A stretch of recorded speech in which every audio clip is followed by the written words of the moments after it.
Yeah, the corn. I'm looking at the It character. looks like egg whites. It looks like haze. It looks like yuck. And so You what? know? So what is in this yuck? Well, chemicals. Barium, you said? Well, there's barium, aluminum. And down there too. See? Yeah. See how that's not normal. And see this streaking business? Yeah. God doesn't make that kind of stuff. God doesn't make that kind of stuff. See? Okay, now what's going on?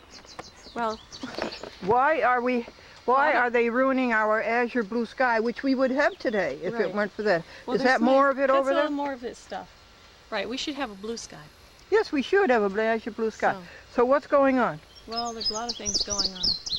And Now we could look this up on the internet, and what would the internet tell us? well, many things, and if you want a detailed description, go see carnicom.com. How's he spell Kearney? CARNICOM.com. He's been researching this type of aerosol stuff that's coming out of the planes deliberately for a very, very long time, and he's quite reliable. And this is not planes just playing. No, this is deliberate because a lot of times it's done in X's, it's done in Tic-tac-toe, railroad I saw tracks, one. Yeah, tic-tac-toe. X marks the spot, and sometimes double aerosol spraying. And so it's Kearney.com deliberate. will say that the reason for this is what? Well, it's multifaceted, so you'd have to read. Okay. There's too many levels to it to. Oh, look to at that say big one over offhand. there. Yeah, and see, now that's been established for a while. Meaning what? Since this morning? Been up. No, it's been up there, and it's been drifting from another area. Oh. You know, if you have a 5-mile-an-hour wind, this is going to be 5 miles in a different place. I do notice when we get An a hour. wind, we do get an azure blue sky. Yeah, or right after a rain, we'll have our normal sky. Yes, we do, and for about an hour. Yeah, and then it just the wind brings in all this stuff, and if it's not blue, they're going to make it. If it is blue, they're going to make it white, and that's what it is now. You know, this is one of my pet possessions, is an azure blue sky, and I hate it that they're ruining it. I hate it, and they've been doing it all summer. Yeah. I didn't notice it last summer. Yeah, they've been doing this for years.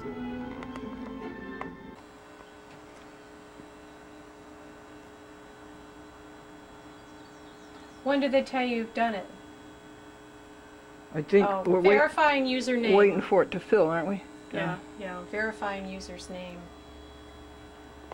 I think we did.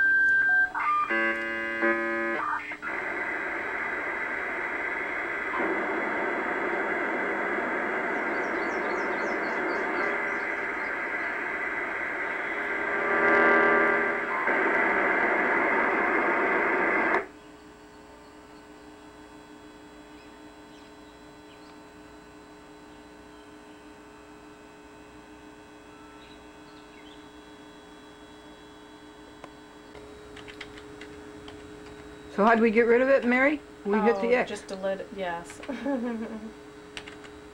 So this is carnicom.com. Go.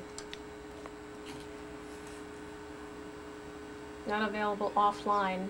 Oh, What's that we mean? want connecting. We made it as far as the remote computer. We still don't have an internet line. Oh, we don't have an internet line. Is the internet up in the sky? Broad bands. It's like a spider web.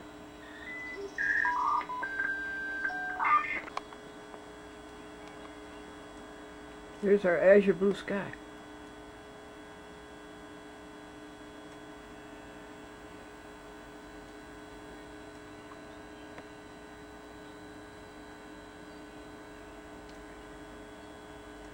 Carnicom.com tells you what they're doing up there. You got carnicom.com? Mm-hmm. See that sky? That looks just like our sky. Doesn't it? Mm-hmm. Ooh, that's worse. They have a picture of the Grand Canyon, March 26, 2005. Oh no, they don't do it out there. Oh, they do it everywhere. Right. Did you notice it last summer? No, I wasn't made aware of this until today. Not today, but within like 4 months ago. Someone showed me the sky, and I was never really conscious of what was going on. And then I really started looking.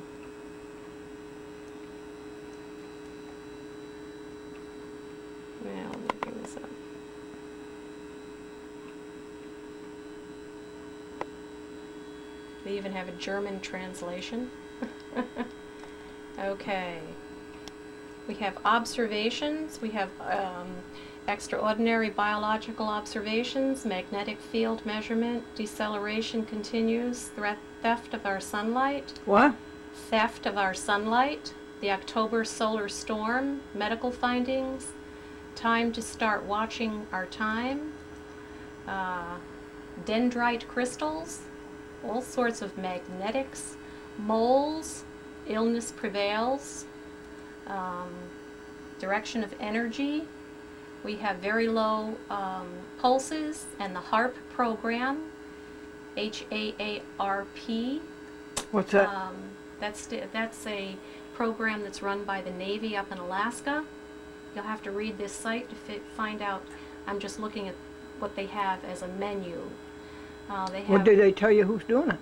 Oh yeah, you have to go. There's so much information here. Okay. Sampling and analysis of what's in the chemtrails, which we really can't classify as clouds because they're not really clouds. You have toxology, submotion particles isolated, entry on global warming, kinetic energy model, magnetic field study, preliminary Is there anything I can findings. do about this? Yeah. Protect yourself health-wise. Yeah, but anything I can do to stop it? No, but just let everybody else know about it. Voices of the free press and media, documentaries. You have German So translations. Carney is opposing it? Is he? He's a doctor and a scientist, and he's trying to expose the chemtrails to as many people as he can, so that people can become more educated in what this stuff is doing to us and what they are supposedly doing it for. And But can it's all a big secret. and can we stop it? That I don't know. I just learned about this a couple months ago. and Carney doesn't say we can do anything to stop This it. is massive. This is worldwide, and it's military.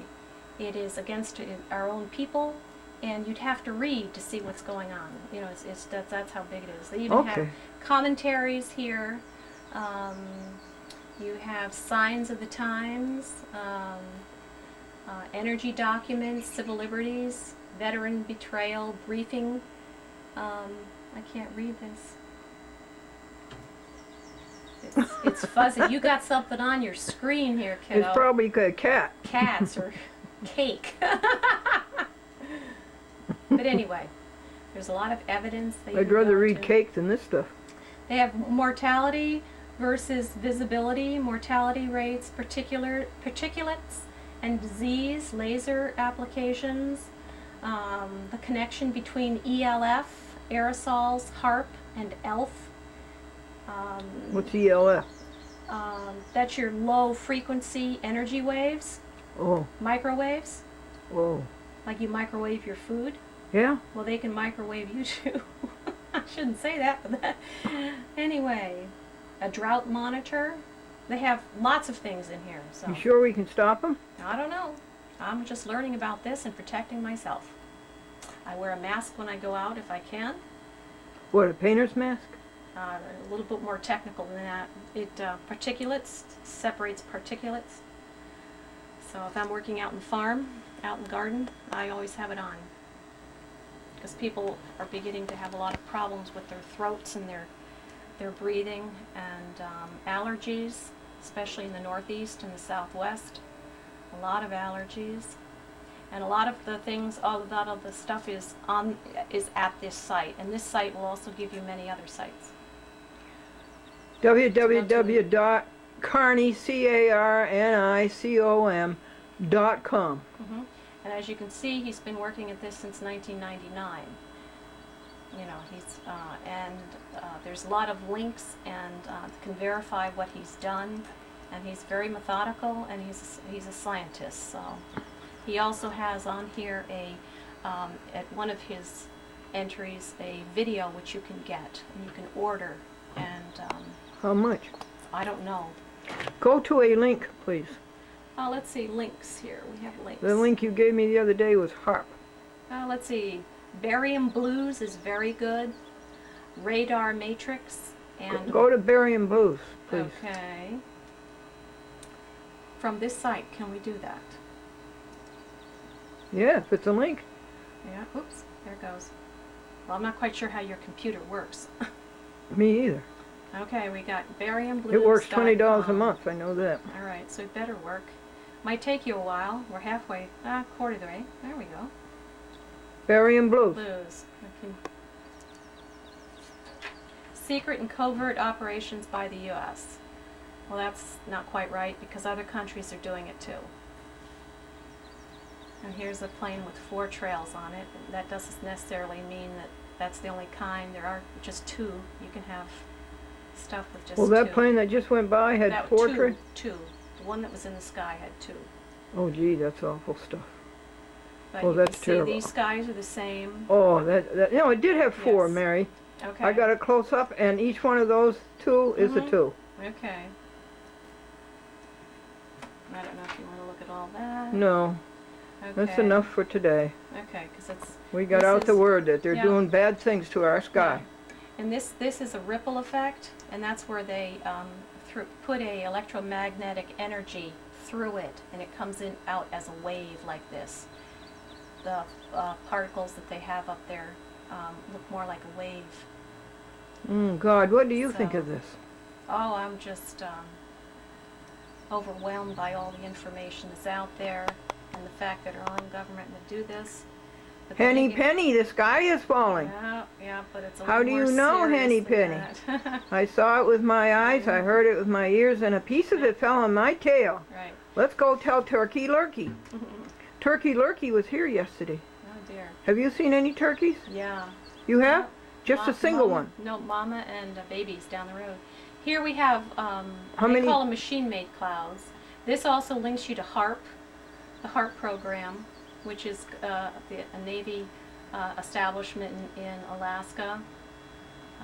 How many babies did the turkeys have down the road? Probably about 12. Really? Yeah. They do, you know, they lay 12 eggs. Okay, here's one. Here's an entry called Good Clouds, Fake Clouds. How can you tell the difference? Well, you surely can. Okay, so let's pull that one up. But this is all from carneycom.com. Okay, that's enough. That's enough for today. It's taking a while. Right, it's taking, yeah. Say goodbye, We have to everybody. We're going to fade out.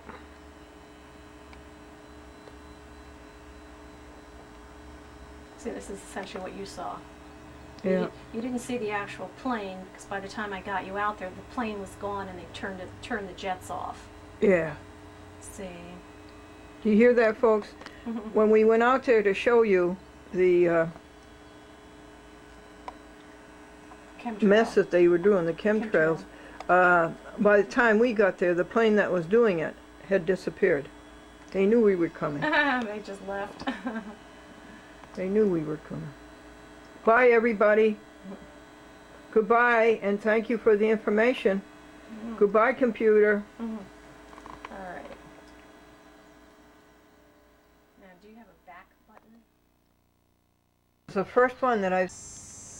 Legal paper 1292 to the intake clerk who loses $250 money order. United States District Court, District of Rhode Island, 1 Exchange Terrace, Providence, Rhode Island. Great American hero, George E. McDermott. M.S. Flanders, the clerk who won't listen to you and does all the talking and won't try to find the $250 at the intake clerk clause. To the clerk of the court, and this is to the clerk of the court, no deputies. Mr. McCabe, who keeps hanging up on Glendora. And to Elena Sassauer, the Center for Judicial Accountability. In one moment, I will read you this paper. Now, people, here is Omnibus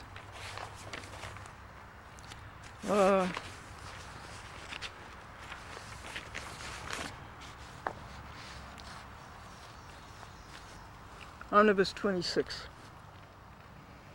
Glendora plaintiff versus the David Rockefeller Bank Jackson, J.P. Morgan Chase, manager Sue, Carlos Gutierrez and the Kellogg Company, and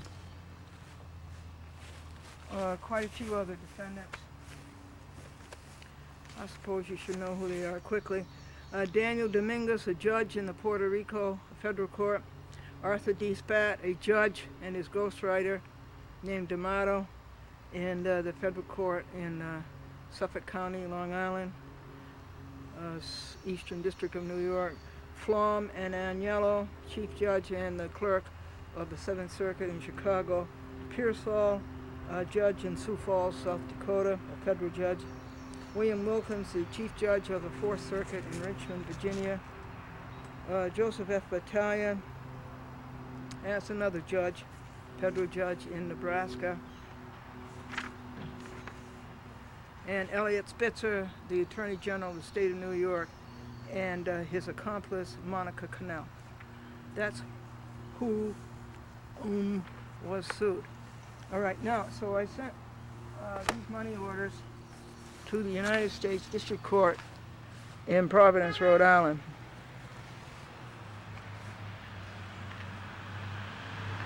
That's $250 worth of money orders. And they lost it. And so I called them up, and they're saying, oh, we're sorry, let us look around, see if we can help this out. They kept hanging up. And then when I tried to tell my story, Flanders kept talking and wouldn't listen. So I called up again today, and the result was the same. This time I called directly the chief judge, who is Ernest C. Torres, and got the sandbags again. And so what do you do in a case like this? You just write it out on a great big envelope that everybody can read, all the way from New York to Providence, Rhode Island. Federal Court, Rhode Island, loses $250 filing fee. Things were bad enough at $150 filing fee. McCabe hangs up. Flanders does all the talking. The clerk of the court is not on the job. Only a voicemail at 11:25 a.m. on July 12th, Tuesday. Glendora has to pay $9 to have the $250 money orders searched to see if they have been cashed by a thief, or to stop payment, or to reissue her new money orders. And 3 hours time and labor, which she is suing this court to pay. At least when the United States District Court in Nebraska lost the filing fees, they could find it. They could look and find it.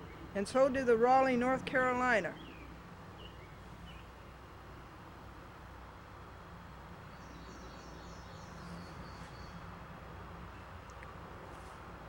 District Court, federal court. But this court won't lift a finger or even say sorry. On TV, 460 municipalities, and on the internet. On July 12th, 2005, Anno Domini. Now,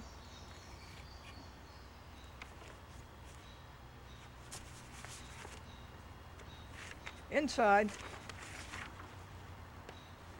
in addition to printing copies of all these money orders that I sent them. And by the way, Chris is my witness. She was there when I sent them. And this is to Torres, continued. Glendora placed the 3 money orders in a number 10 envelope. That's a regular business envelope that I just showed you. And placed said envelopes in this 9x12 priority mail flat rate. Now, how can the clerk who opens the mail miss that and chuck it into a wastebasket? It is not alert, vigilant, on the watch, nimble, brisk, lively, nor prompt. It is an aptitude that screams for discharge. Flanders refused to give me her name. This is not a country club. This is a people's court. The incompetence of this court has destroyed the timing of Glendora's lawsuit and service, and this court has to remedy this also. However, it may turn out to be the biggest eye-opener to this country and the world as to the state of the United States courts today.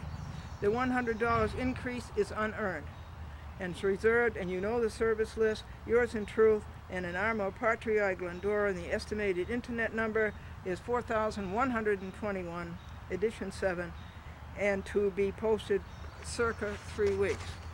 I enclose their 2 refusals to file. They should have filed it the way Iowa did and wait for the money to come before they roll it.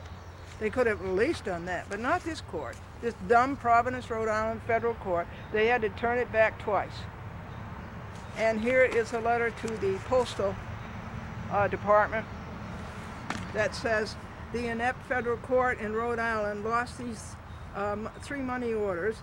I sent them, or they stole them, or discarded them in the wastebasket. Glendora mailed her complaint to them in a priority flat rate envelope and placed inside a regular business envelope number 10 with the 3 money orders in it. Now how could they miss that? Then they returned Glendora's complaint with a form letter saying she did not pay the $250 filing fee. She did pay it! She tried to talk to them about it over the phone, and McCabe hung up twice. Farrell wouldn't listen, and they refused to connect me to the Chief Judge Torres. Now what can you say, and what can you do with them? Yours in truth. I appreciate all of this under penalty, or I asseverate all of this under penalty of perjury.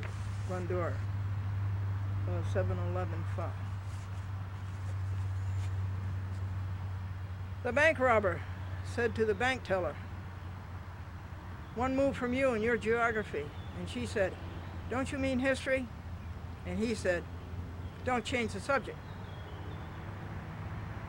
The lunch starts with black caps, or actually they're red raspberries, and they're black.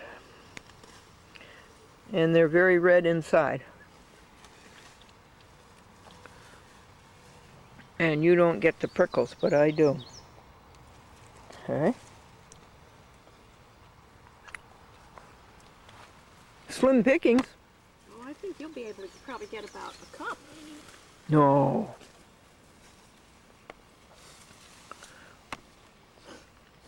So you have to look under?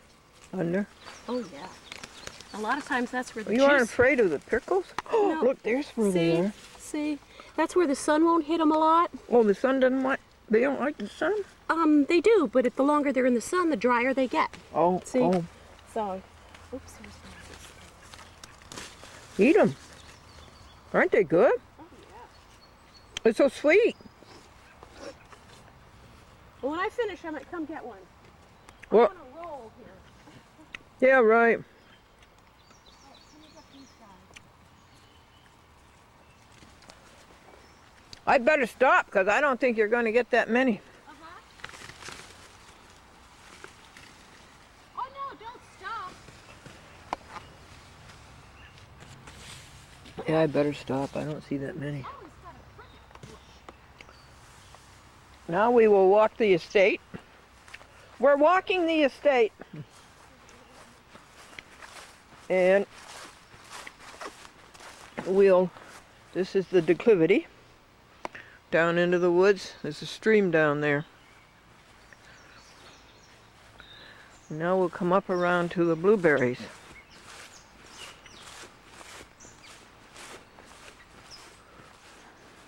This is the new baby blueberry, and he did very well because this is only his 2nd year, and look, he's got a blueberry. But these are look at these, look at all these. So this is lunch. And we start with blueberries.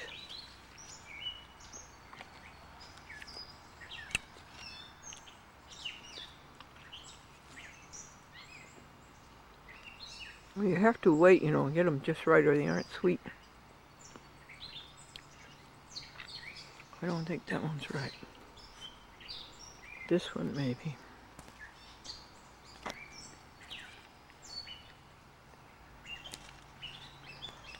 Aren't they good? Can you taste them, how sweet they are?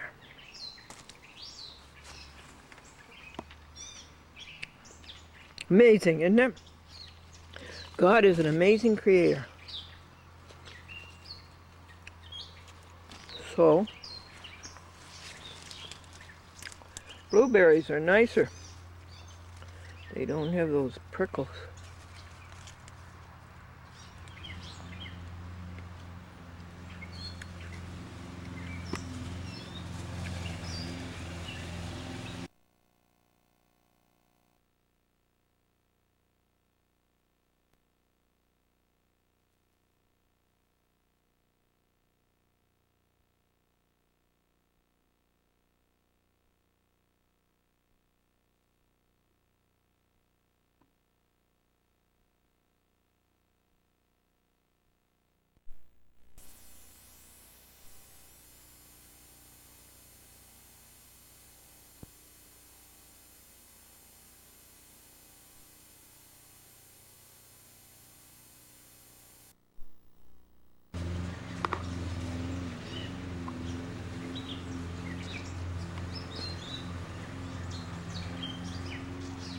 Oh, that's good. Look it down here. These two are ready, aren't they? Oh, yes. Oh, he's perfect.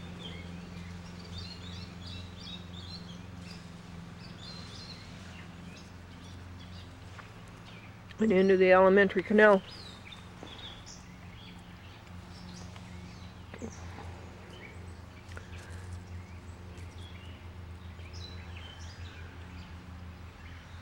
Look at this way down on the ground.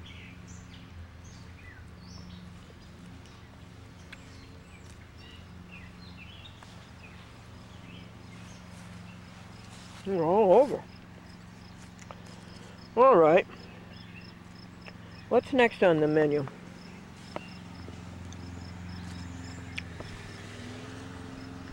Noodle soup.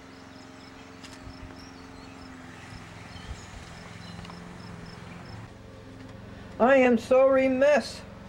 I never told you and I never videotaped it. By Monday night, the Assembly of God Church gives a free meal, hot meal, to anybody who wants to come.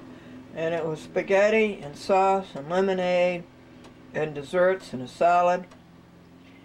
And I didn't videotape it for you. And at the end, when they were closing at 7 o'clock, I looked at some pastries. And I asked the man if I could take 3 or 4 home and give them to the animals because the meal seemed to be over. And he says, I think you can have all of them. And I went and checked, and he must have checked with Kathy Judicio, and she must have said yes, because he brought this huge bag of pastries out to the Lincoln trunk. And then he went back and he got over 300 bagels and rolls and put those into the Lincoln truck. I kid you not. Over 300 of them. So I went up and down the street and gave them to my neighbors, and certainly I had enough for the animals. And the Reverend Nathan Meldrum came and got some for the food pantry up in Valatia. And then other people came during the day, and I did find hungry mouths for these 300 rolls and bagels. I think these are the last 2 left. And the animals had so many, they had enough. And now we're going to have Swiss steak on a bagel.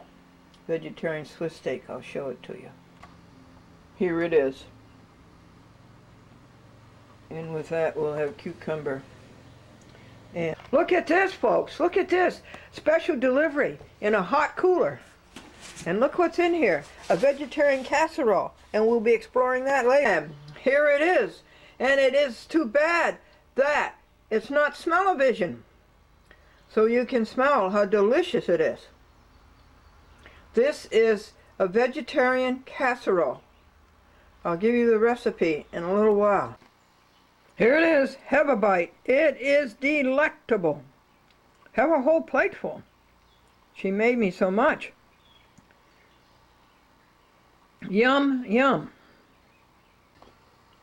Tasty beef, quote-unquote, casserole. Half a cup of olive oil, 1 cup of onions diced, 1 cup of cream of mushroom soup, 1 cup of cream of celery soup, 1 cup of fresh celery, 1 egg beater, 1 pound soya cast cheddar cheese, That's vegetarian cheese. A half of a veggie chicken or veggie beef, cut into long strips. 8-ounce cornbread stuffing mix. A half teaspoon of salt and a half teaspoon of black pepper. Put the olive oil in the skillet and add onions and let them get brown. Add the vegetarian chicken or vegetarian beef. Stir it until it is a little brown. Mix the egg beater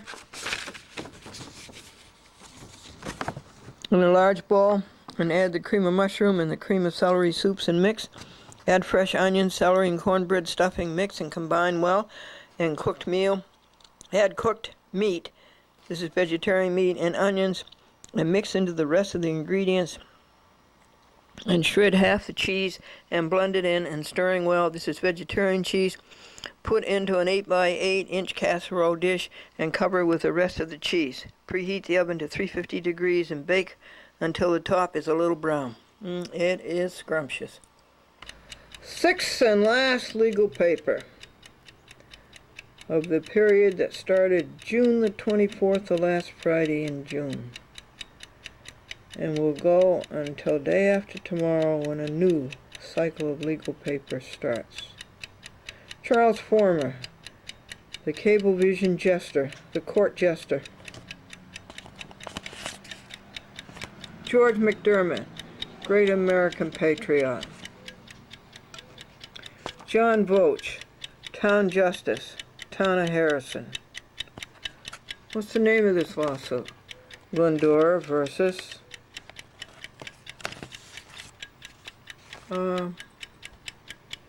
Charles F. Dolan, Cablevision, James Dolan, and so forth. And Thomas Garger, here's the defendant.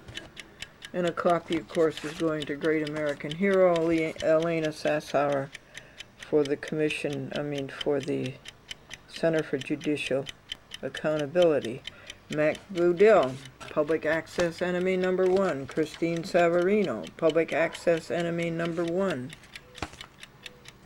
Pray that the evil spirit be cast out of all of these people. Peggy Anderson, legal paper, must be forwarded. She's leaving. Bring back Amy Van Horn. That's 2 that are leaving. Stephen Shea, the Public Service Commission, is gone. Robert Callaghy, Cablevision's liar for hire, and Sadly Stevens, Burke and Burke. The Pan Am Building, Park Avenue. Cecilia Masterilli, public access enemy number 1. The clerk of the court. And you'll find out why the clerk of the court has to be addressed. Patricia Langelotti, who signed for a chat with Glendora and then let Cablevision scare her. Back down. James L. Dolan and Cablevision Systems Corporation. And Charles F. Dolan, chairman of Cablevision. Verizon works again. We have telephone 914-949-9495, folks, and it works. You call up operator, and you say you want repair service, and Verizon says, for which telephone company? Now that is a historic statement. When I was a little girl, you didn't ask for which telephone company, there was only one. And we broke the monopoly, folks. Someday, maybe we'll break the Cablevision monopoly, the cable TV monopoly. I will dress up shortly, folks. I have to dress up. I can't go in front of you unless I'm dressed up. I have to show respect for you. Just like people when they go to church, they must show respect for God, and they must dress up. And then I will read you what this is about.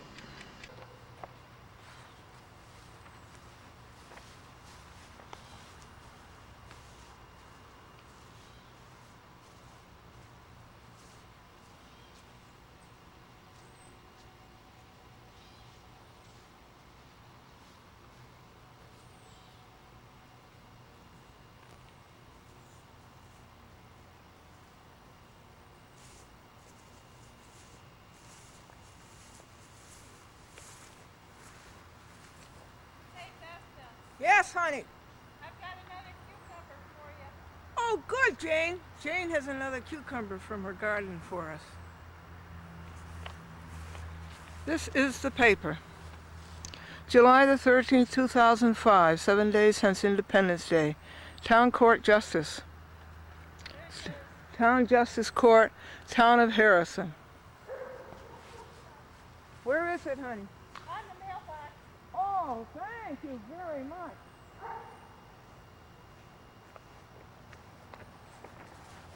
She left it on the mailbox for us. The Town of Harrison, the County of Westchester, the State of New York, United States of America. I have to say that because this is on the internet. And this is the case number 0405. 0357, Glendora, notice of motion and affirmation in support. Expedite her appeal, amen. These are the defendants. Charles F. Dillon, Chairman of Cablevision Systems Corporation, and James L. Dillon, his son, the CEO, Mac Budil, Thomas Garger, Charles A. Former, Christine Savarino, Cecilia Mastrulli, Peggy Anderson, Robert N. Callaghy, Sadly Stevens, Burke and Burke, and Patricia Langelotti. Defendants. What is the issue in this case? The issue is Cablevision. Now, all these people keep violating yours, mine, public access rights, and they keep taking the program off of TV. Currently, Cecilia Mastrulli has it off of TV in Peekskill. And how do they do this? In the most insidious way possible. When Glendora gets a signer, Cecilia calls up the signer and scares her away. This is RICO, Racketeer Influenced Crime Organization. This is extortion. And so Glendora says the movement is Glendora. The return date is August the 1st, 2005. The location is the courtroom, Harrison Town Court at 1 Heineman Place, Harrison, New York, 10528. Relief requested is stated in the title. Get the notice of appeal to the appeals court. The grounds are the New York State Cost and Delay Reduction Policy. Service of this paper was on all defendants on July 2005 by U.S. First Class Mail. The motion is for Judge John Vogt and the clerks to complete the return and record on appeal and serve it on the appellate term, 9th Judicial District, within 2 weeks. The affirmation is that Glendora filed the notice of appeal April the 22nd, 2005, nearly 3 months ago, and she has heard nothing from this court. Last July, we were doing this case. Last July, we were doing this case before Judge John Vogt. Should it take a year to get justice? No, it should not. You should get justice the same day you go to court, and it shouldn't cost you a penny. We've got a racket going on here. This court is almost as bad as the United States District Court, Raleigh, North Carolina, which took 3.5 months to get Glendora's notice of appeal to the 4th Circuit in Richmond, Virginia. Of course, they got roundly sued in the United States Court, Des Moines. The Harrison Court, taking so long to do the return on Glendora's notice of appeal, is a severe violation of her due process of law. So, would you please get Glendora's case to the appellate term, 9th Judicial District, amen. And this is dated July 13th, 2005, Anno Domini, County of Columbia, State of New York. Yours in truth, and in Amor Patriae, and also Amor New Yorki, Glendora. A chat with Glendora on 46 TV stations now, folks, 460 municipalities, including Washington, D.C. and Albany, New York, plus the world on the internet, www.chatwithglendora.com. And there's over 300 shows up on the internet. And without prejudice by the Uniform Commercial Code, Article 1, 207.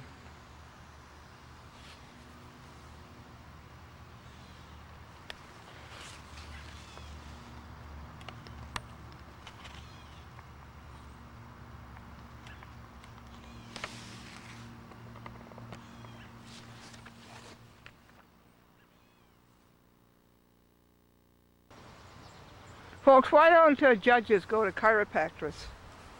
Why don't judges go to chiropractors? You don't have any backbone. Glendora Happy Book. Call for a free Glendora Happy Book. More than anything, I want to see you happy. Okay, I'm on your side.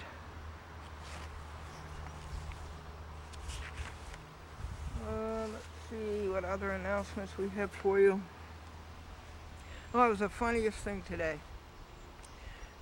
.com came to the west door, frantic to get into the house, as if a coyote was chasing her. Hey, hey! Neighbor taking a walk. And she ran into the house as fast as she could. Guess what was bothering her? She had to go to the litter pan. She absolutely will not do her business outdoors. This is very, very interesting, I think, that it's from the Small Claims Book, Small Claims Court, that the Education Department, the department licenses approximately 30 professions, including the following: physicians and physician's assistants, physical therapists, chiropractors, dentists, and dental hygienists, and veterinarians, and a whole long list, folks. But do they license lawyers? Oh, no, they don't. The bare, bald fact is that lawyers are not licensed. Do you realize what a fraud this is? Do you realize how we have been snickered? Lawyers are not licensed by the state. They aren't licensed, period. All they have is a union card. The union card is from the American Bar Association, which is nothing but a trade union, like a painters union.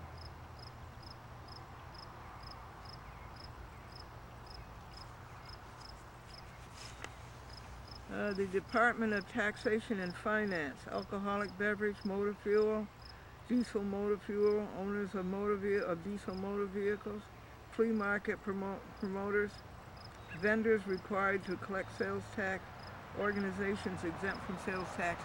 I don't think the state can require you to collect sales tax. They don't pay you a thing for it. And nobody can be made to work for zero. This is kind of interesting. This is Callaghan's laundry list of Glendora's fights for rights. It goes on for page after page after page after page. What do you think of this? Glendora versus telecommunications. Glendora versus John Malone. That's a crooked thing that the court did and a lawyer did named Ben Wiles up in Albany, New York. He's no good. Glendora versus Malone is what it should be. It's a mistake of the court. Glendora versus DiPaolo. He was the former chief judge of the appellate term. Glendora versus Sullivan. Buell versus Gilman. That would be a mistake too, because Glendora never sues under that name. Glendora versus Hofstadter. Glendora versus Cablevision Systems. Glendora versus Walsh. Glendora versus Hubbard. Glendora versus Malone. Glendora versus Malone. Glendora versus Dolan. Glendora versus Gannett Company. Glendora versus Huberstein. Glendora versus Sellers.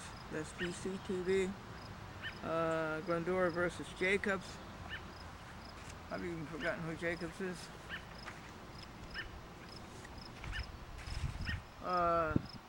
Glendora versus 3 anonymous Second Circuit judges. They don't sign the orders.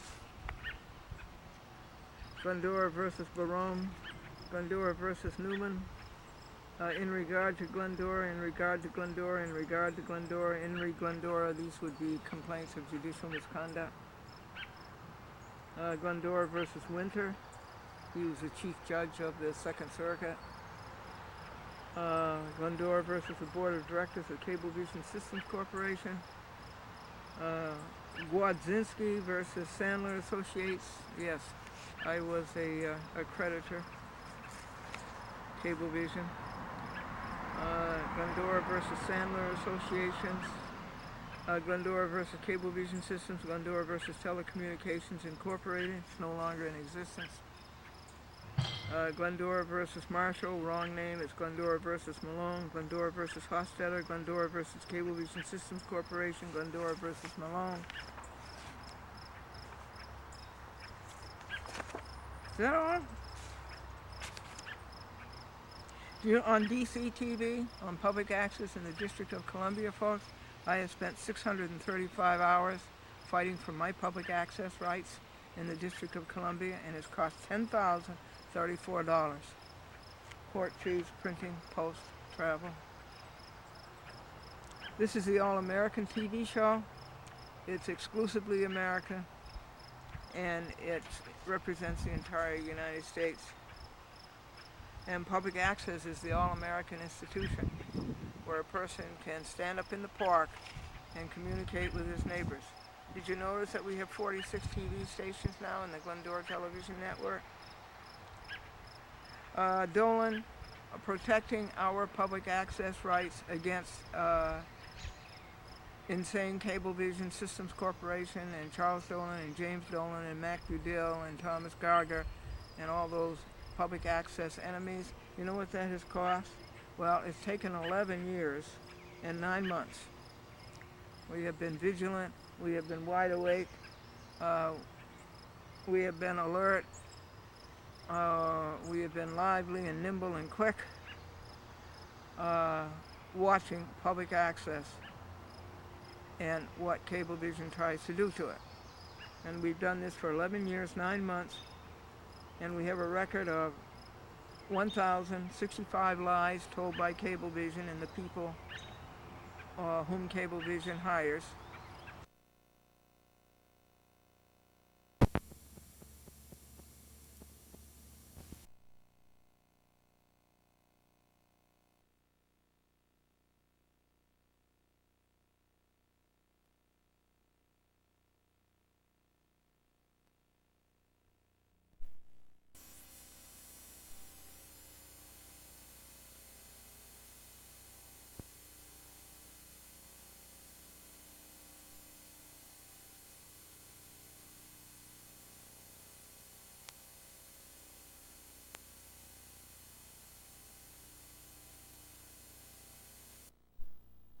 And it blocks your number for 5 years.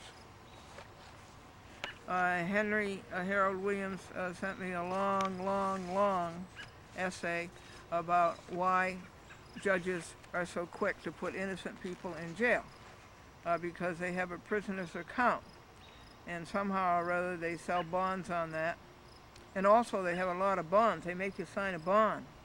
You don't know what it's all about, but it gets into the hands of these investment bankers, and they make a whole lot of money just because you are in prison. So this explains some of the alacrity of judges putting people in prison, why they like to do it. And this is a confession of a soft drink, how a soft drink is in control and takes over control of your body. Well, it's such a little kitty cat. It's a little kitty cat. What did the kitty cat want? You want to come up and see the people on the TV? No? You're awfully pretty, kitty cat. Yes. And what else does he send in? Take steps to improve your health. Just normal walking. And the plaza. How I drink 8 glasses a day. That water keeps fat away. It's hard to believe when water weighs 9 pounds a gallon, right? Okay, those are some caveats from Henry Harold Williams. And what do we got here to tell you? This is how to file a small claims court action. And this is for James Burness. Oh, and here's some more Glendora cases. Glendora versus Hostetler, Glendora versus Malone, Glendora versus Malone, Glendora versus Cablevision Systems Corporation, Glendora versus Dolan, Glendora versus Gannett. These are all very brave fights for rights in crooked courts. Glendora versus Cablevision Systems, Glendora versus Jacobs, Glendora versus Sellers, Glendora versus the Board of Directors of Cablevision Systems Corporation. Gwadzinski versus Sandler Associates. Yes, I was a party in that. An objector. Glendora versus Cablevision Systems. Glendora versus Marshall. It should be Malone. Glendora versus Hofstadter. Glendora versus Cablevision Systems Corporation. Glendora versus Malone. Glendora versus Cablevision Systems Corporation. Glendora versus Lemley. Lemley has now left Cablevision. Glendora versus Malone. Glendora versus Hofstadter. Glendora versus Cablevision Systems Corporation. And Glendora versus Dolan. Which Dolan? Charles Dolan or James Dolan? Buell versus Dolan. Franklin versus South. People versus Buell. Buell versus Gelman. Glendora versus Hubbard. Glendora versus Walsh. Glendora versus Kofalt. Glendora versus Hubbard. Glendora versus Walsh. Glendora versus Kofalt. That was a good case, Glendora versus Kofalt. The court told Cablevision to put Glendora's program back on TV in Nassau County, and she had a statutory right to be there. Glendora versus Cohen. Glendora versus Amacone. Glendora versus CBS Incorporated. Glendora versus Duberstein. Glendora versus New York State Division of Housing and Community Renewal. Glendora versus Cohen. Glendora versus Duberstein. Duberstein was the chief judge of the bankruptcy court in the Eastern District of New York. Glendora versus Amacone. Glendora versus CBS. Glendora versus Gallicano. Glendora versus Kofalt. Glendora versus Gallicano. And Glendora versus Gallicano again.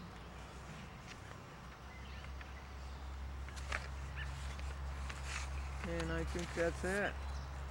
Glendora versus Gallicano again, and Glendora versus Gannett Suburban Newspapers, and Glendora versus Gannett Suburban Newspapers. And I think that's the end of the laundry list. No, it's not really. There's a lot of ones that they have missed. A lot of the lawsuits they have missed. The robber said to the bank teller, "One word out of you and your geography." And she said, "Don't you mean history?" He said, "Don't change the subject." I have to give up my nice Sony Mini DV, and I have to give up my computer because they're always telling me about this icon, and this icon, and the Bible says you shall have no other icons before you. The man was asked, "Do you have any old clothes to give to the church rummage sale?" And he says, "Yes, I'm wearing them." In fact, I've worn one suit so long, folks, it's come back into style 3 times. And one woman says that when she's down in the dump, she buys new clothes. And the woman at the next bridge table says, "I was wondering where she gets them." You know about the woman who said, "I never can remember a face, but I never forget a dress." There's a sign in the restaurant window, "Don't make fun of our coffee. Someday you'll be old and weak too." And why did they call the judge Sanka? He has no active ingredient in the bean. And Bill's daughter had a tightness in her chest and had difficulty breathing. He took her to the doctor, and the doctor found out the problem immediately. She was wearing her designer jeans too tightly. And when today's college graduates go out into the world, as they did last month in June, they face 2 enormous challenges. 2 of them are reading and writing. And one college is graduating so many functional illiterates that they're going to put their diplomas on cassettes.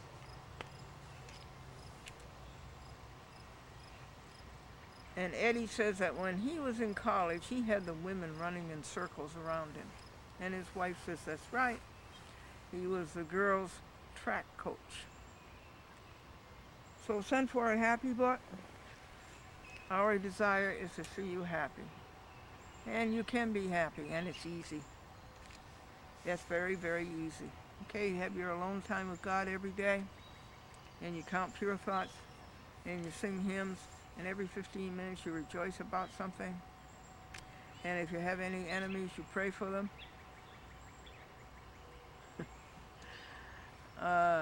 We have to pray for that whole conclave at Cablevision. And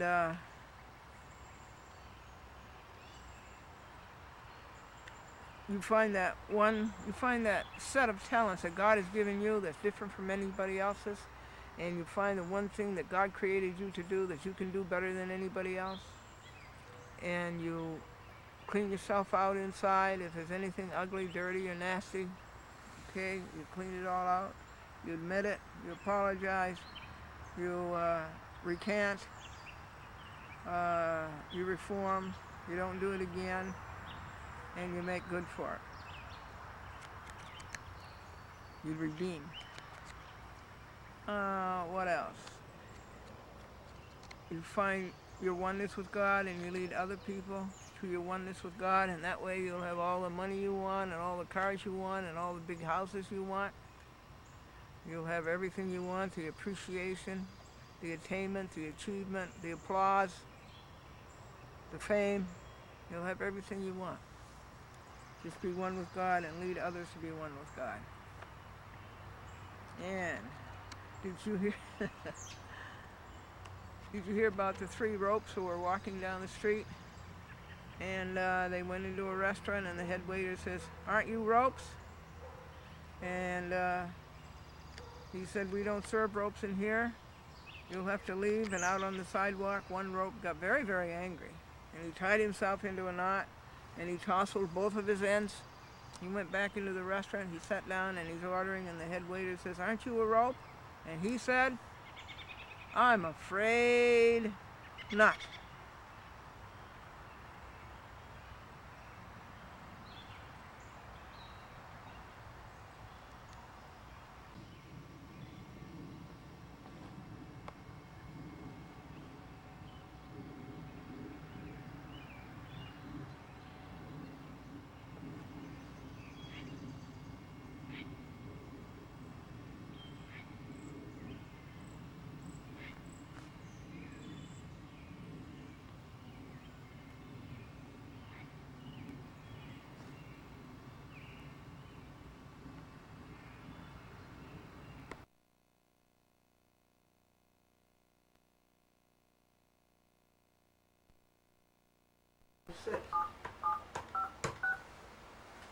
And how are you today, folks? We have a great, great story here. A great news story.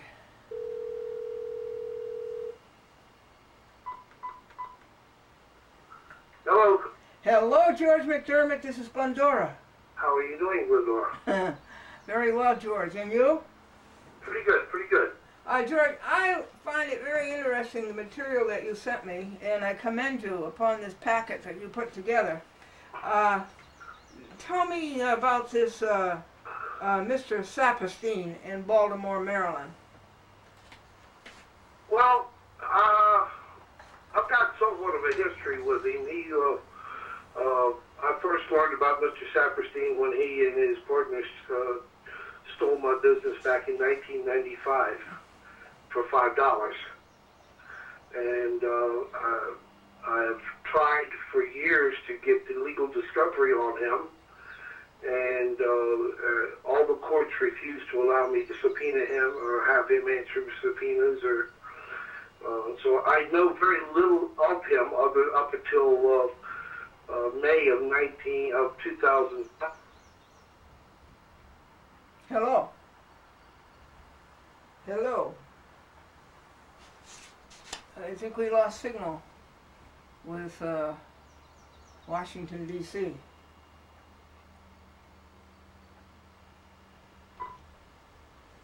All right, folks. If at first you don't succeed, give up. I don't know. I'm in a bad area, and apparently my cell phone is I'm owned by an Air Force base, and the signal fades in and out. How do you know that Mr. Saperstein did this? He was involved in the stealing and robbing of your business. The landlord actually gave me a copy of his financial statement that he was going to be a co-signer on the lease.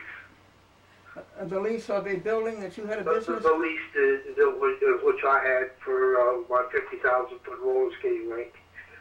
And he and his partners were his partners were trying to take over the roller rink, and they had so many liens and judgments against them that he wouldn't even talk to them. But Mr. Saperstein offered up his financial statement and gave him a credit report,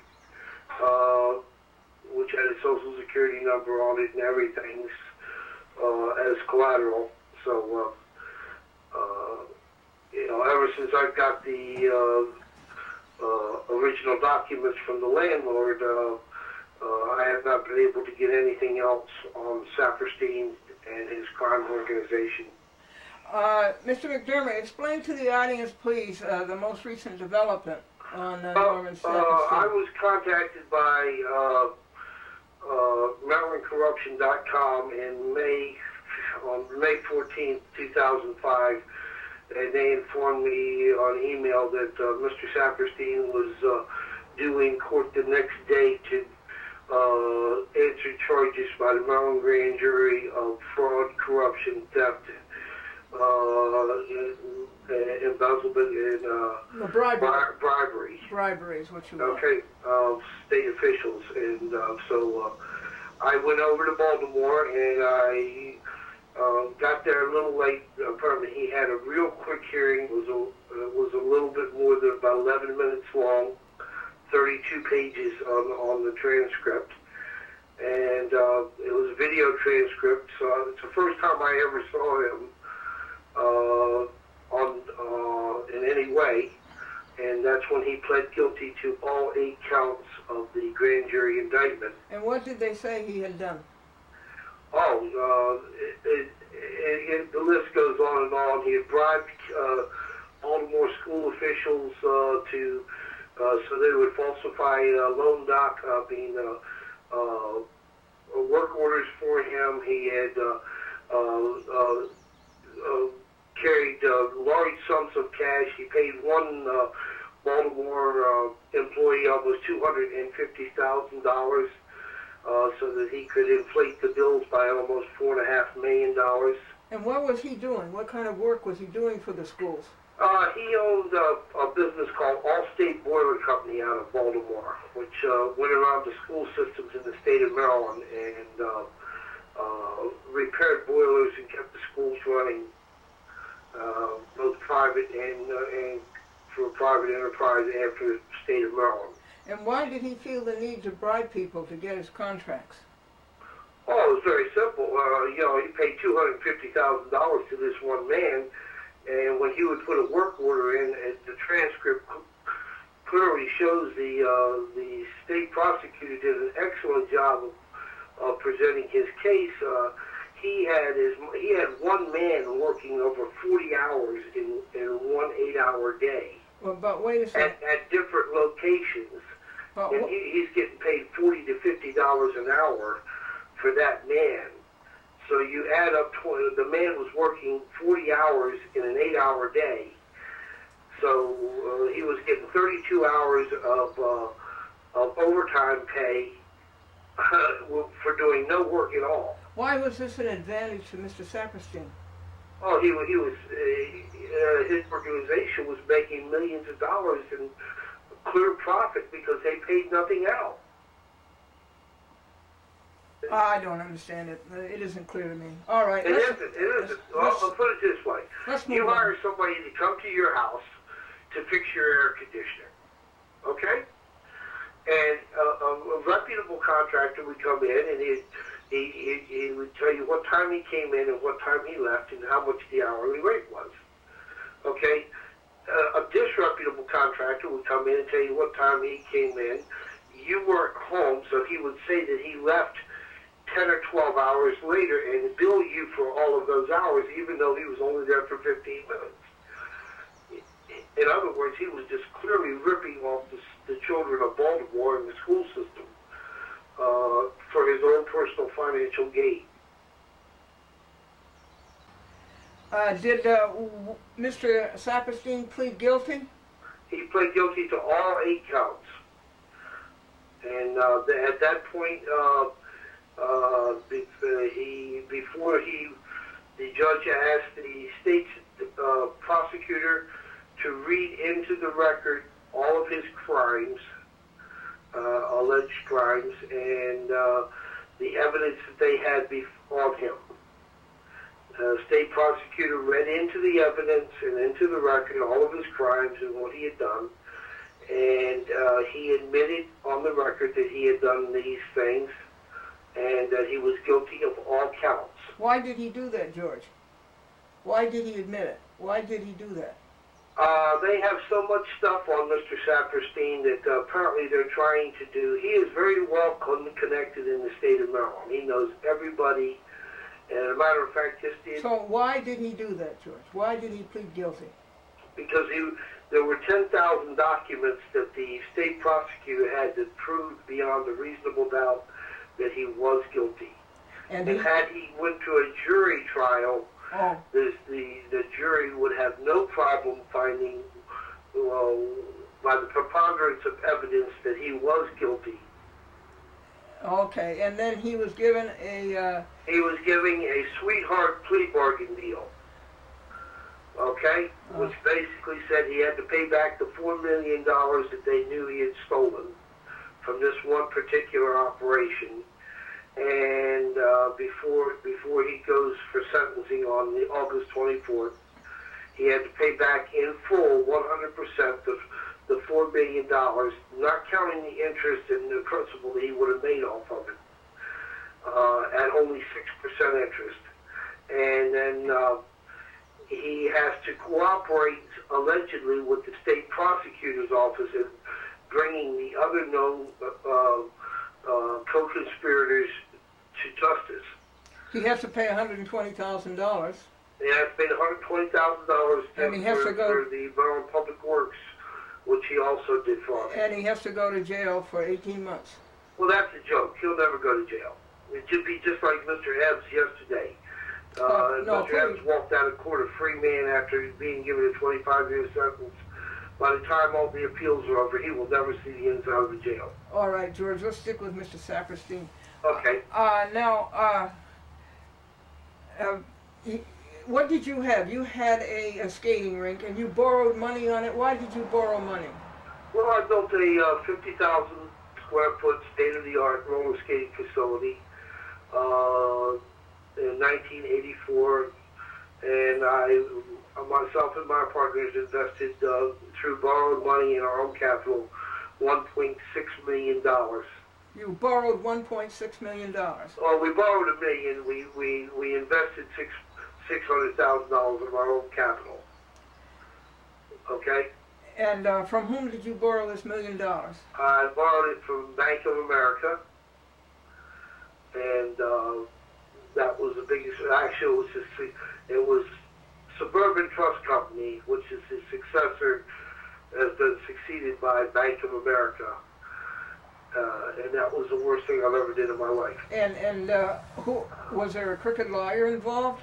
Absolutely. I had no idea at the time that the Bank of America's attorney was, my attorney was actually acting as a paid agent of the bank, and he was falsifying documents, and he had insider deals with political parties such as Saperstein and his agents. And for 15 years now, they have held a gun to my head. Oh, just a minute. Just a minute. Your attorney was Mr. Noble? Donald Noble. And what was bad about this loan was what? Could you ever pay it back, or? Oh, we were paying it back, but the bank came to me and said that in order to refinance it, to settle some outstanding stuff, that they wanted me to transfer some of my stock to my brother, and that they made all kind of promises that if I transferred stock so he could use his financial strength to strengthen the loan, that they would make sure that he adhered to all the original loan requirements and oversight. I went ahead and did what the bank requested, and ever since I did that and signed those original documents in 1995, The bank has acted in extreme bad faith and helped its agents rob me and my partners and my family of everything we had. Well, how did they rob you, George? Well, they, in the first place, they never kept track of any of the documents that any of the controls that were in place. They allowed these financial controls to be disassembled. Mr. Parker and Mr. Bowie, who came in 1995, had a sister who was a bank president for, at that time, Nations Bank, and she helped these insiders embezzle almost $100,000 of our partnership funds, which was stolen from an insurance company, which they had stolen from an insurance company. And you weren't running the company at that point? Oh no, I was. They fired me. They formed a new corporation using my federal tax ID number and my name. They formed a new corporation in the same name as I was, elected themselves as president and vice president of the corporation, and walked in with the help of the corporate attorney and fired me from my own office. This is Bowie and Parker? Wade A. Bowie and Peter Parker. And they're the agents of Peter Saperstein. And how, in what way are they the agents of Peter Saperstein? They have a long history with Saperstein. What? They have a long history with Saperstein and his other criminal organizations. This is a group of gangsters that operate out. Oh, okay. We're losing you. I'll have to call you again. Okay. No, go ahead. We seem to have you back. Okay, this is a group of criminal gangsters that operate out of the state of Maryland, and they bragged that they have taken over and reorganized or bankrupt over 50 corporations in the state of Maryland alone, on the stand, under cross-examination.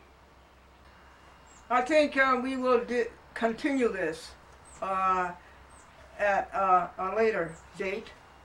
It is one very great story, and it has problems putting it together because there are so many vectors in it. So let us just go on to, how about some jokes? Speaking of bank robbers, the bank robber said to the teller, "One word out of you and you'll be geography." And she says, "Don't you mean history?" And he says, "Don't change the subject. I've got to stop using my great mini DV camera here, and I've got to stop using that computer over there, because everything comes up icons. And it says, do this with this icon and do that with that icon. And the Bible says you shall have no other icons before you." The man was asked, "Do you have any old clothes to donate to the church rummage sale?" And he said, "I'm wearing them." And one woman said when she was at the bridge party, she says, "Whenever I feel down in the dumps, I buy new clothes." And a woman at the other table said, "I was wondering where she got them." Today's college graduates, such as the ones we had in June, go out into the world in July, and they face two enormous challenges. You really have to feel sorry for them. They face enormous challenges. One of them, well, two of them are reading and writing. And one college is graduating so many functional illiterates that they're going to put their diplomas on cassettes. And I know about the man who said he's wearing his old clothes because I've worn one suit so long that it comes back in style 3 times. What did the sign in the restaurant window say? It said, "Don't make fun of our coffee. Someday you'll be old and weak too." Why did they call the judge Sanka? He had no active ingredient in the bean. Bob took his daughter to the doctor. She was experiencing tightness in the chest and difficulty in breathing, and the doctor solved it all. Her designer jeans were too tight.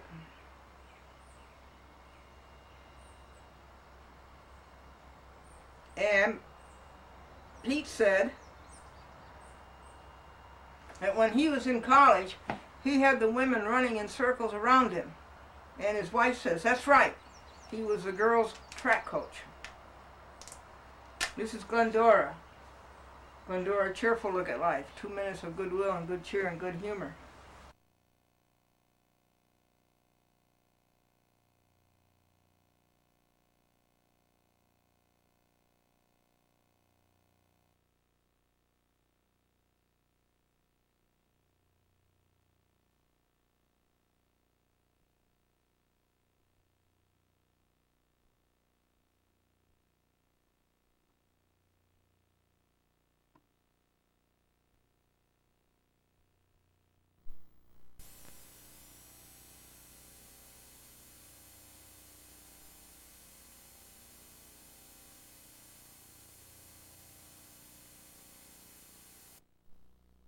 Time alone with God every day.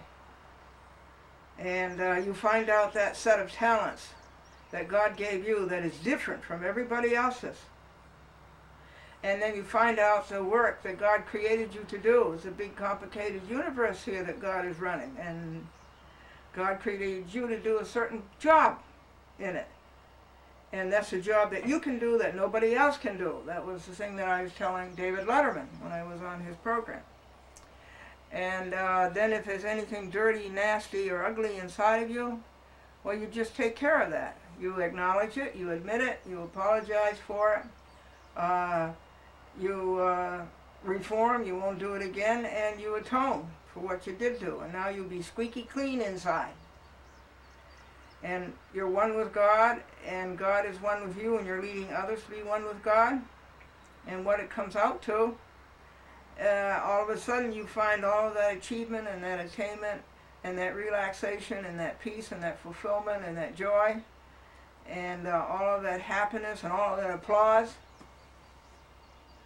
And you'll be rich, famous, popular, and successful and great and respected and admired and cheered. And if it's a big house you want, you'll have that. If it's a big car you want, you'll have that. If it's a big bank account, you'll have that. And that's your happiness lesson. Every 15 minutes, rejoice about something.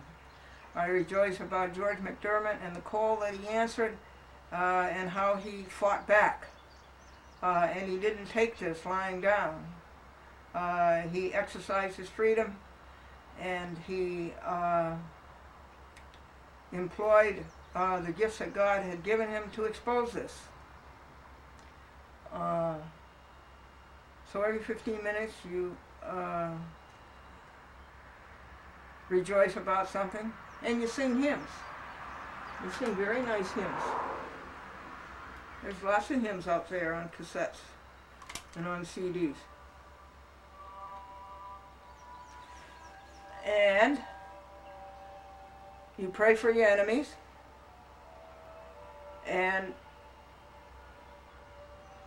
you pray for other people, and you have to be kind. Stop being cruel to animals. Stop being cruel to anybody. And if you want a copy of the Glendora Happy Book,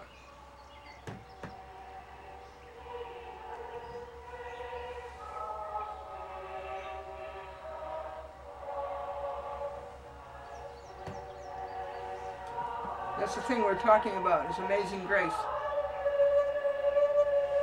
Call for a free Glendora Happy Book.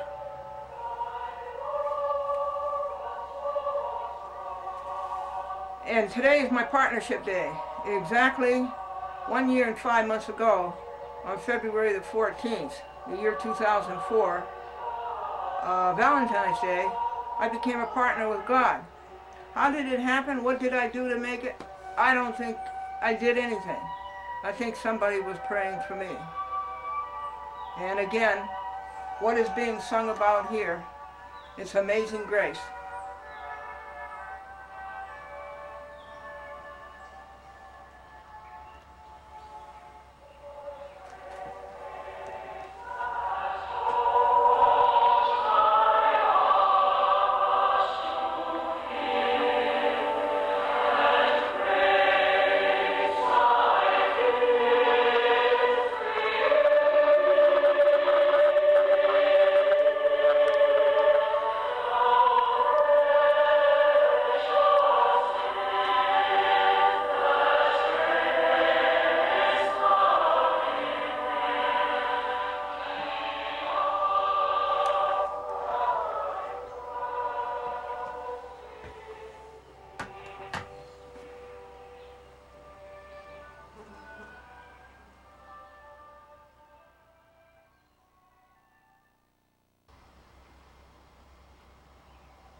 How are you today? Just miserable, right? Call for a free Glendora Happy Book.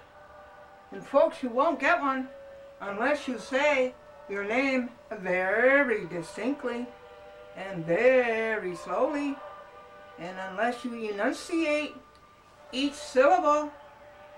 You have to do it as an elocution major does it. And your street address. So make it very, very clear. This is the All-American Show, a chat with Glendora. It's All-American because it's exclusively American. And it's All-American because it represents the whole United States. What is going on in the United States as far as free speech goes. The All-American Show, a chat with Glendora. And public access, folks, is the All-American institution. And this is why we fight so vigilantly for it. This is why we are so alert and so wide awake and so nimble and so quick and so lively.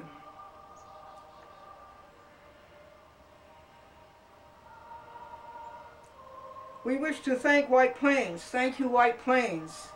Public access. The city of White Plains. We thank you all for cable casting. A chat with Glendora for 8 years. Goodbye, Fred Strauss. We had very pleasant moments of conversation together. They are memorable. And goodbye, Nancy Green, his wife. But take heart. So you're leaving Westchester County, state of New York, and you're gone to New Mexico. You can see a chat with Glendora in Los Alamos, and you can see a chat with Glendora in Santa Fe. A chat with Glendora is the voice in the wilderness. I have something put down in our notebook. When I thought about this, I can remember back in 2000 how Cablevision, Charles Dolan, James Dolan, and all of the crooks that they hired to work for them, the cheaters, how they schemed to get rid of public access.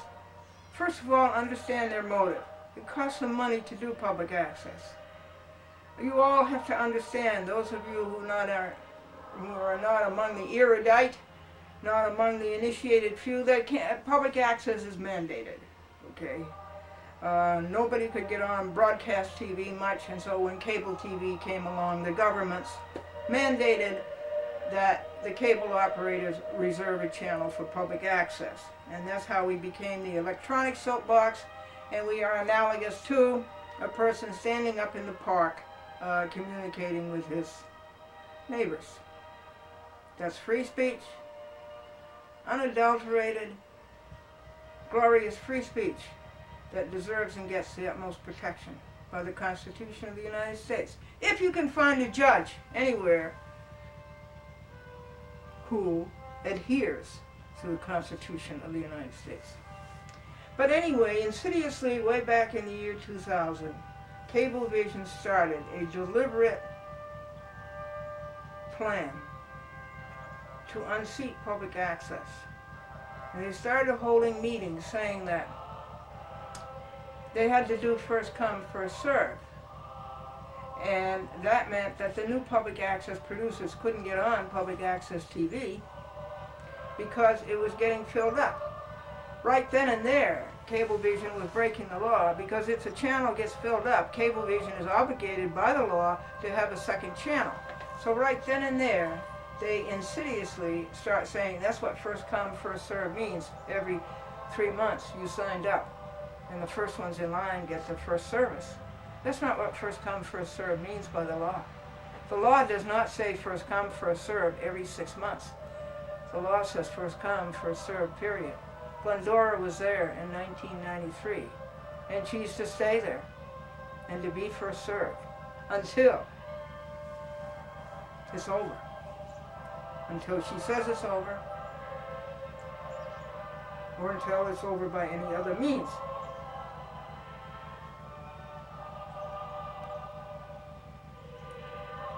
They began to realize, Cablevision, that they were not able going to be able to serve the public access demand in Nassau County. So that's when they started this evil, diabolical, harassing of public access producers, making room for the new producers, because the new producers were going to rise and say they are not serving us. So that's why they tried to take our time slots and give them to new producers. Who are these people? One of the worst has been fired.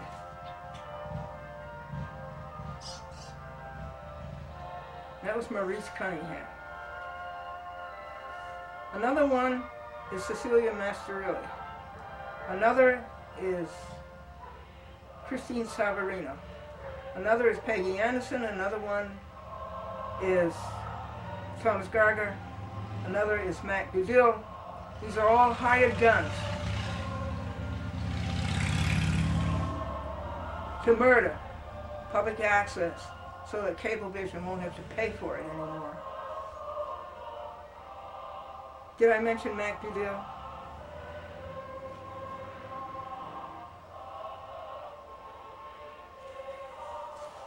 So they're not kidding anybody but themselves. We have watched them. We have scrutinized them from the beginning. We know what they're up to. They cannot meet the demand for public access. They tried to get rid of it. They tried to badmouth it, give it bad publicity, give it a bad name. But that didn't work.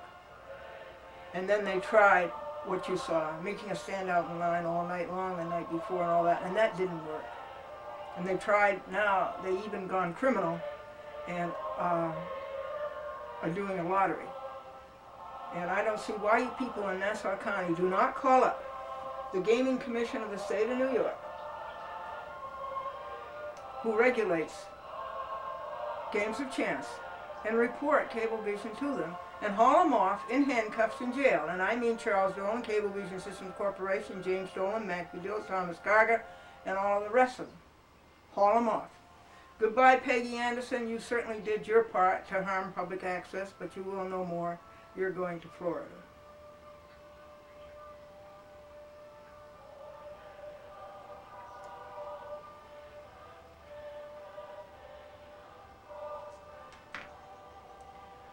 Bring forth the royal diadem and crown him Lord of all. Bring forth the royal diadem and crown him Lord of all. Let's see if I can find a good joke for you. Harry was talking to God. And Harry says, God, how much is $1 million to you? And God said, $1,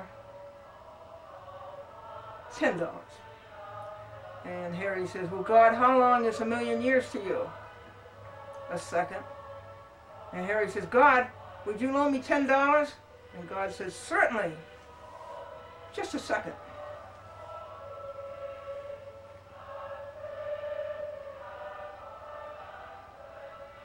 Through all eternity.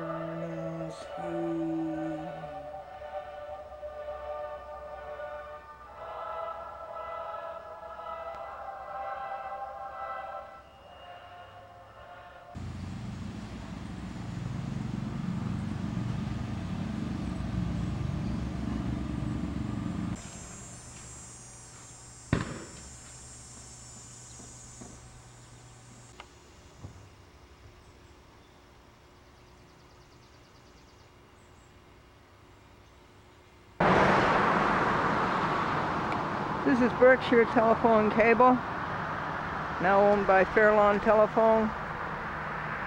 There are fireworks, and we are having an altercation.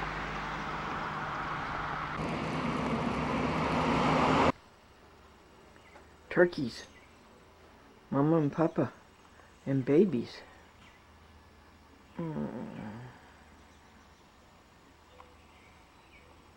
Ooh, lots of babies. And little ones.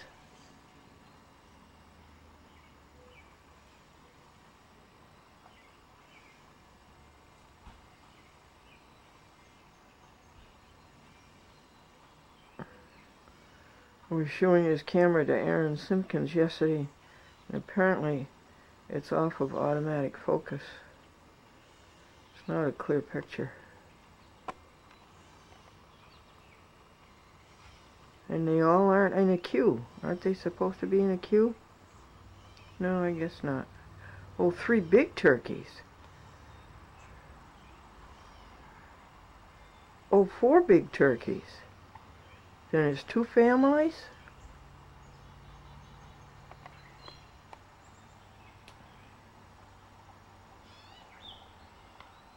How close can we get?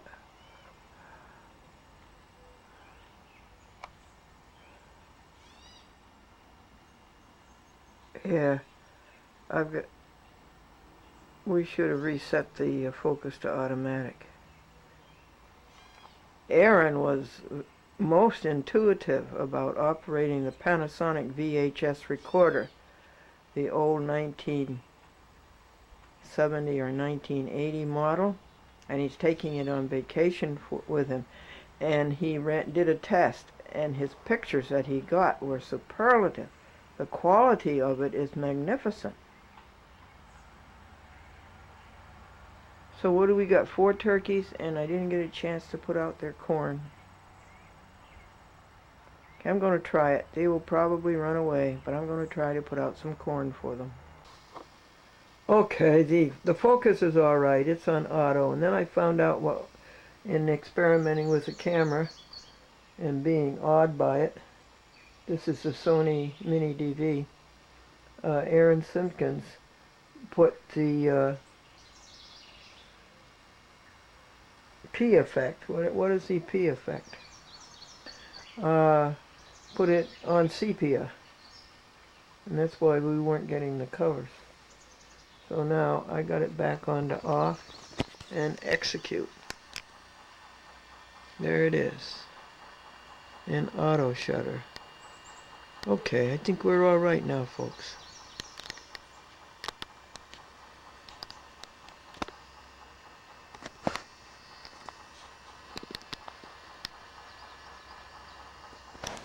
We lost the beep. I gotta find the beep. Well, folks, let's put up the car windows. And let's tell you a story. Berkshire Telephone and Cable has done a terrible job of cable casting a chat with Glendora this week. This is the farmer's market, by the way. Every weekend, I guess.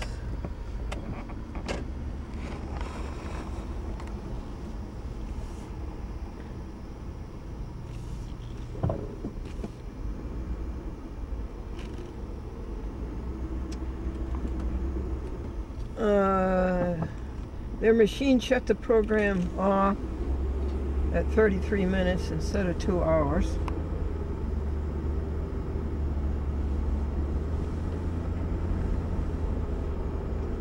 And they played the wrong 4 programs instead of the correct 4 programs. So we asked for a make good on Tuesday.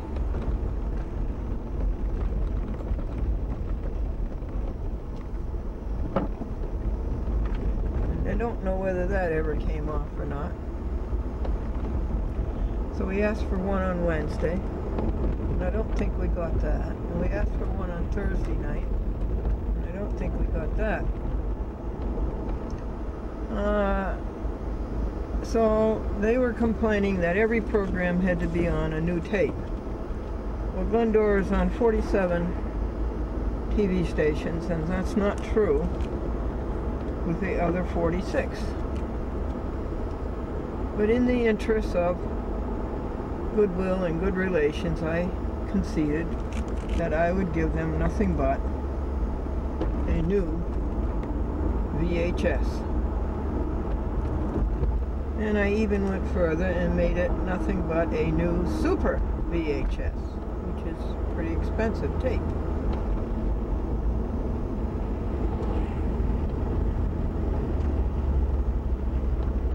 To correct the shutoff problem. I think it's terrible the machine they have. Other machines don't do that.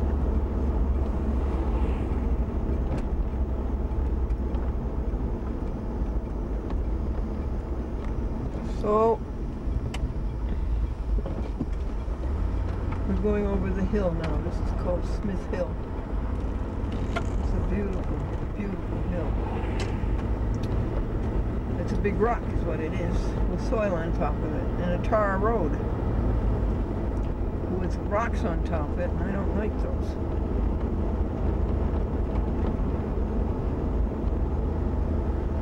Then came a new complaint.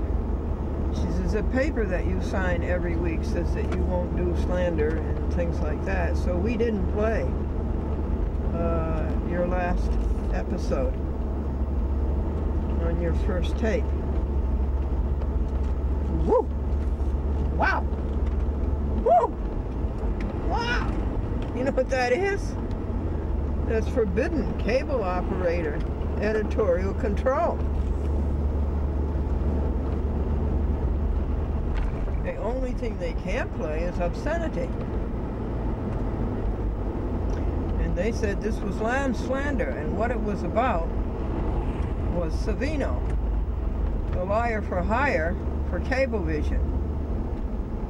And what he did was say that Cablevision was not running a lottery. That's an out-and-out lie, as defense counsels do all over the United States every day.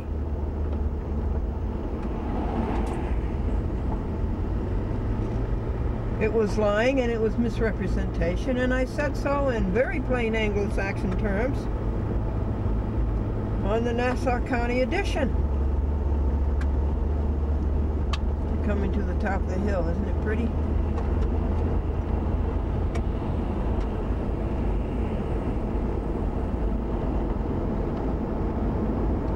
And they censored it. They were test playing the program on Friday morning, and when they got up to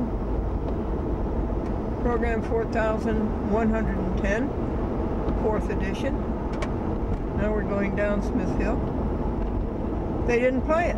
And I witnessed this because I was on the phone with Christine, and she told me that it went back to the community bulletin board. Well, I told Lori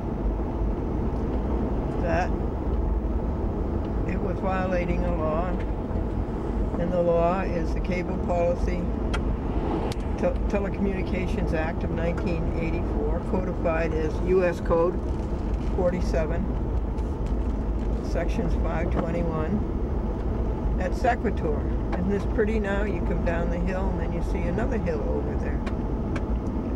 So we're going into a valley.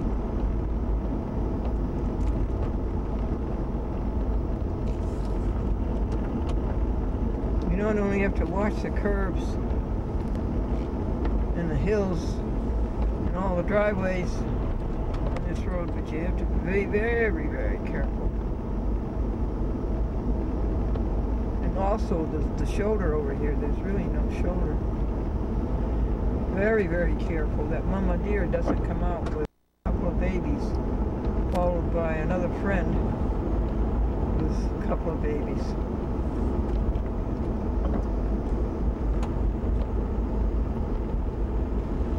And I said that I would sue them. Oh, no, you don't want to do that. I said, oh, yes, unequivocally. This violates the Constitution. This violates the civil rights, and it violates the statutes.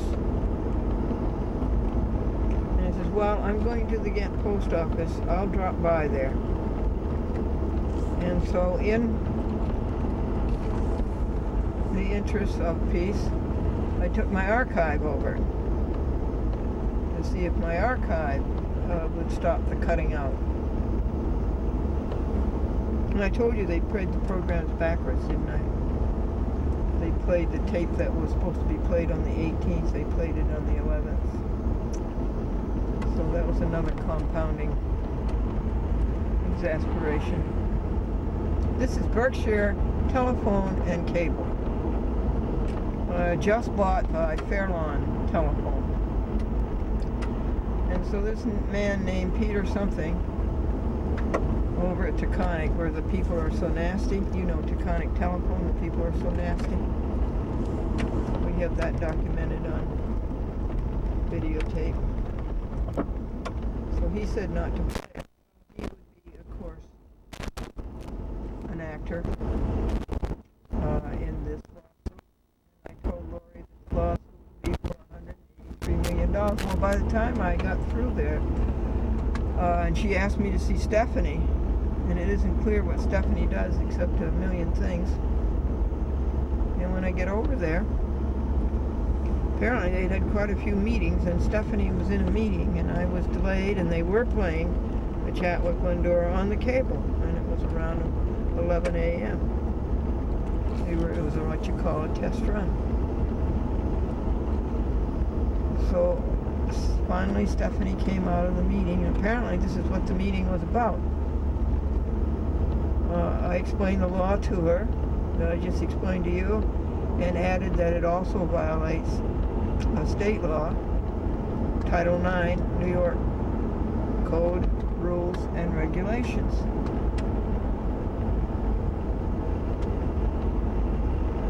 Section 595.4. No cable operator can exercise editorial control. And then she asked about obscenity, and I said, no, that is not constitutionally protected. I said, but the rest is. A lawyer is a public figure. They have to take criticism. And it's not libel, and it's not slander. It's free speech. It's as if I went down to where you just saw the farmer's market, as if I went down to that little park and stood up and said what I said on television. Nobody could come along and say to me, you can't say that. And I explained to her that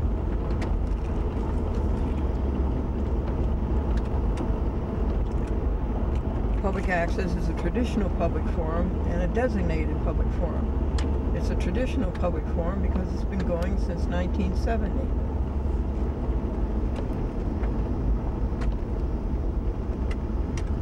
And it's a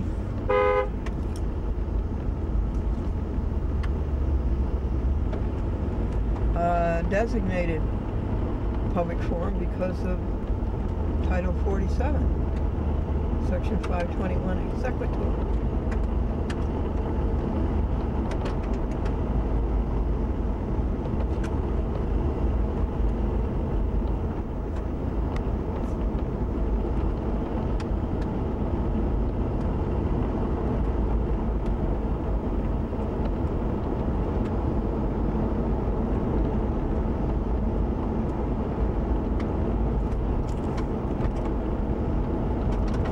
So she said, well, we're going to play your tape. Woo! Wow!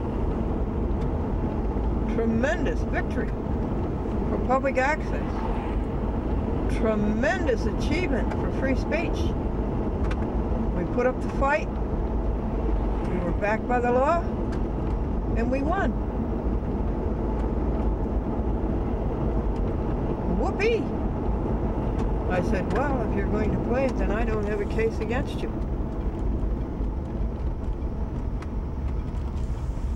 And that was just about it. I told her also that cable operator editorial control was against the municipal franchise, too. Here's this elm tree down here that I always note in ecstasy. Isn't it a beauty, an elm tree? And there's the airport over there with a grass runway. And they plow it in the wintertime, a grass runway. Okay, that's the story, folks. That's a great big victory for public access. Another one. We're going to the Ghent post office because yesterday they didn't have enough tapes to do a chat with Glendora. So we called them this morning. They said, oh, lots of packages came in.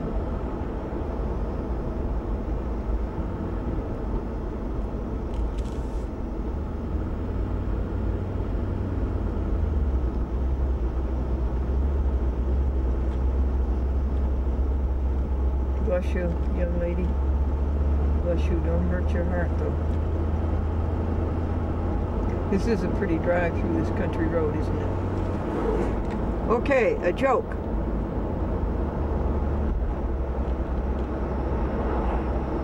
There was a collision of two cars. A third car pulled up. A man got out. He said, "I saw the whole thing happen. I'm a lawyer. I'll take either side." Good for you, Robert Joyce Litchfield. You got the ticket to Glendora. 40 a chat with Glendora. And you sent them parcel post. Instead of media mail. Huh. And this is Mary Ramage's beautiful baby blanket, baby sweater, baby booties, and baby bonnet. I'm trying to find somebody with money to pay for it, because she should get paid for this. And here's all this other in mail that came in just from last night. Remember we were here yesterday? Well, thank you, everybody.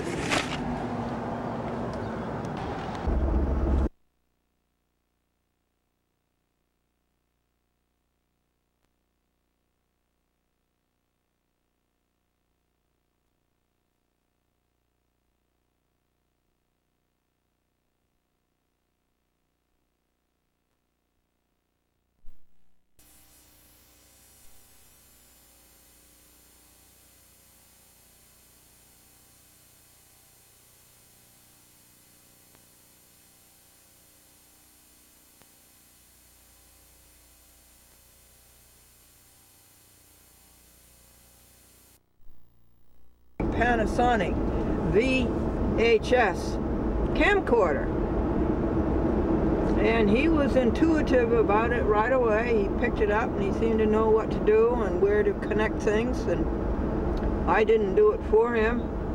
I thought he'd learn better if he did it himself, hands-on.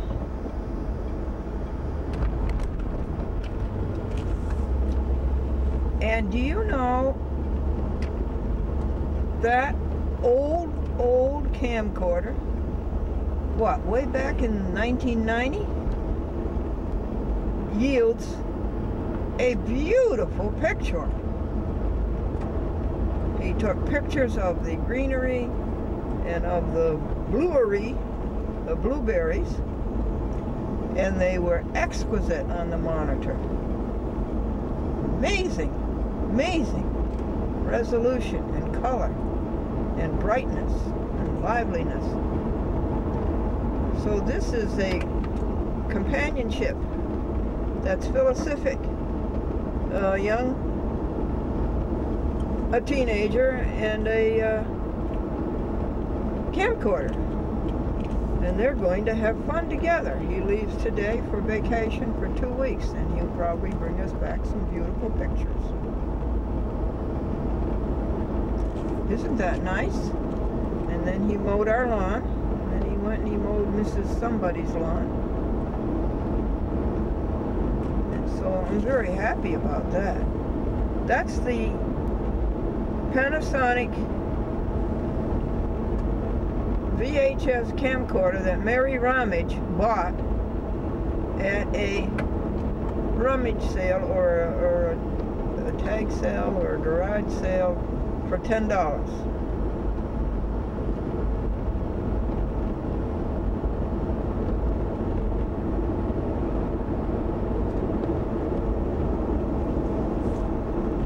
And she couldn't make it work, and so I opened my big trap, and did I get trapped? And that one, her palm quarter, and I ended up spending $500 to get them repaired, and that's why these days I don't have any money left over for anything. That was a big hole. I never should have done it. Never try to repair an electronic. I just have a box, and I put it in a box, and I say things that don't work anymore. But don't go out and have them repaired, particularly at Lake Electronics in Albany. Big ripoff.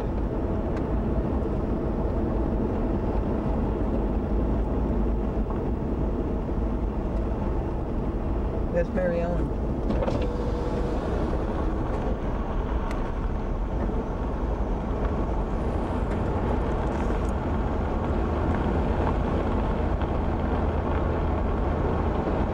That's Mary Ellen at the post office in Ghent. She's delivering the mail.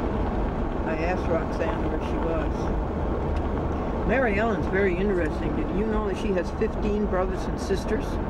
Yes! 16 children in her family in Pennsylvania. So, she's married to David, and 2 were enough for her. 2 are too much for me. Okay.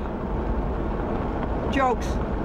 I have to stop using my mini DV, and I've stopped using my computer because they keep talking about icons. And the Bible says you shall have no other icons before you. And the robber at the post office, no, the robber at the bank said to the bank teller, "One move out of you and you'll be geography." And she says, "Don't you mean history?" And he says, "Don't change the subject." And Bob's daughter was experiencing tightness in the chest and difficulty breathing, so he took her to the doctor, and the doctor found the reason.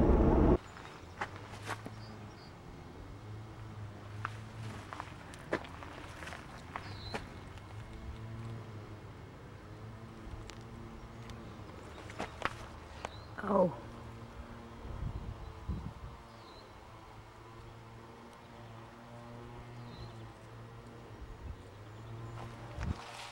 The thistle has a way of reminding you.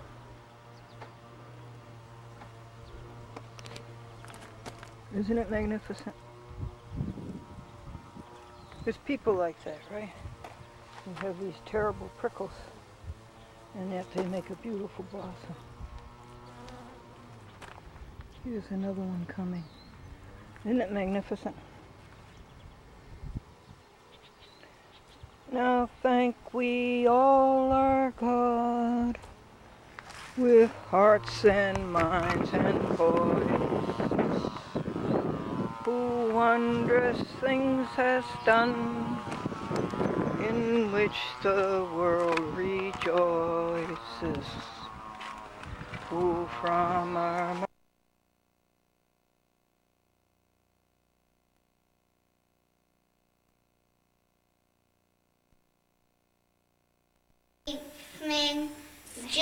and the singer is Julian Graveman. Bells played by Madison Graveman. Piano played by Brian Graveman. And my name is Hannah. Thank you. Okay. Are you ready? No. Look at me.